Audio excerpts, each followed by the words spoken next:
அதனால் நம்ம ஒரு லெசனை எப்படி வந்து கொடுத்துருக்காங்க அப்படின்றத நீங்கள் புரிஞ்சுக்கிட்டீங்க அப்படின்னாலே உங்களுக்கு வாங்கி படிக்கிறதுக்கு ஹெல்ப்ஃபுல்லாக இருக்கும். சரியா? ஸோ எத்தனை யூனிட் அப்படின்னு பார்த்துக்கோங்க. மொத்தமாக பார்த்தீங்கன்னா 10 யூனிட்டாக கொடுத்துருக்காங்க. தமிழ்நாட்டின் புவியியல் மற்றும் இயற்கை அமைப்பு, தமிழ்நாட்டின் காலநிலை மற்றும் மண் வளம், தமிழ்நாட்டின் வன வளங்கள், தமிழ்நாட்டின் விவசாயம், கால்நடை, மீன்வளம் மற்றும் நீர்வள மேலாண்மை.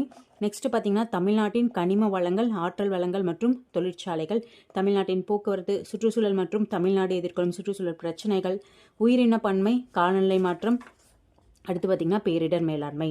ஸோ இதில் 10 யூனிட். இந்த 10 யூனிட்டை படிச்சிட்டிங்க அப்படின்னா நீங்கள் வந்து குரூப் 4ல் இந்த 5 கொஷின்ஸ் வந்து ஈஸியாக அட்டன் பண்ண முடியும். அதே மாதிரி குரூப் 1 அப்படின்னு எடுத்துக்கிட்டோன்னா 10 கொஷின்ஸ் உங்களுக்கு வந்து ஜியாகிரஃபியில் வருது.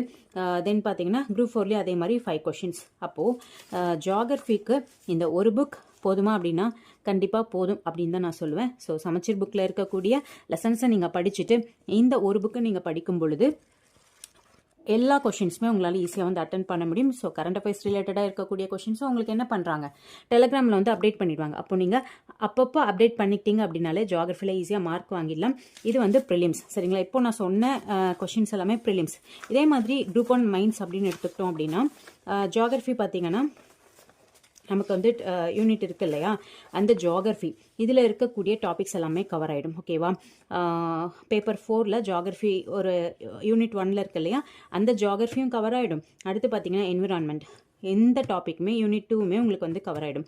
அப்போ குரூப் 1ல் ப்ரிலிம்ஸில் ஒரு யூனிட்டு, தென் பார்த்தீங்கன்னா மெயின்ஸில் பார்த்தீங்கன்னா 2 யூனிட் வந்து உங்களுக்கு வந்து கவர் ஆகிடும். அதே மாதிரி குரூப் 2 ப்ரிலிம்ஸில் ஒரு யூனிட்டு, அடுத்து பார்த்தீங்கன்னா குரூப் 2 மெயின்ஸ் அப்படின்னு எடுத்துக்கிட்டோம் அப்படின்னா அதுலேயும் பார்த்தீங்கன்னா உங்களுக்கு வந்து ஜியாகிரஃபி, என்விரான்மெண்ட்டும் ஒரு யூனிட் சேர்த்தே இருக்கும். ஓகேங்களா? யூனிட் 6ல் பார்த்தீங்கன்னா ஜியாகிரஃபியும் சுற்றுச்சூழலும் உங்களுக்கு வந்து சேர்த்து ஒரு பெரிய யூனிட்டாக இருக்குது இல்லையா, அது ஃபுல்லாக இந்த ஒரு புக் உங்களுக்கு வந்து போதுமானது. இதில் இருக்க எல்லா டாப்பிக்குமே இந்த புக்கில் இருக்குது. நான் லைன் பை லைன் செக் பண்ணி தான் உங்களுக்கு வந்து நான் வந்து ஷேர் பண்ணுறேன். சரியா? ஸோ இதில் இருக்கக்கூடிய என்னென்ன டாபிக் அப்படின்னு பார்த்தீங்கன்னா புவி அமைவிடம், இயற்கை அமைவுகள், பருவமழை, மழைப்பொழிவு, அடுத்து பார்த்தீங்கன்னா வானிலை, காலநிலை, நீர்வளங்கள், ஆறுகள். இப்போ நான் இந்த யூனிட் வைஸ் படித்தேன் இல்லையா, அது படிக்கும்போதே உங்களுக்கு தெரிஞ்சிருக்கும்.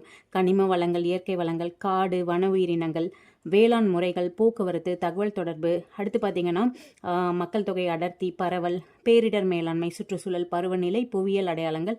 ஸோ லாஸ்ட்டாக வந்து கரண்ட் அஃபேர்ஸ் இருக்கு இல்லையா, அது வந்து உங்களுக்கு வந்து டெலிகிராமில் ஷேர் பண்ணிடுவாங்க. அப்போது குரூப்